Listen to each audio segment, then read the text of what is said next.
গত ৫ই আগস্ট ছাত্র জনতার আন্দোলনে পদত্যাগ করে দেশ ছেড়েছেন সাবেক প্রধানমন্ত্রী শেখ হাসিনা। এখন কি হবে শেখ হাসিনার আর্তনাদ সিনেমার? শেষ পর্যন্ত তৈরি হবে কিনা এই সিনেমা?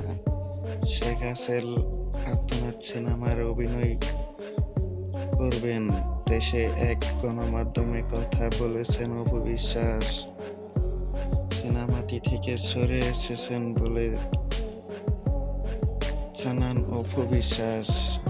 অপু বিশ্বাস বললেন, অনেক আগেই সিনেমাটি সরে এসেছি আমি।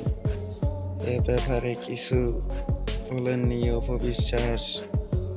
এই অপু বিশ্বাস আরো বলেন, চুক্তি হওয়ার ১ মাসের মাথায় ফেব্রুয়ারি মাসে কাজটি না হওয়ার কথা পরিচালকের জানিয়ে দিয়েছিলাম, কিন্তু ওই সময় গণমাধ্যমে খবরটি বের হয়নি। হলেও হতে আরো আগেই আপনারা জানতে পারতেন।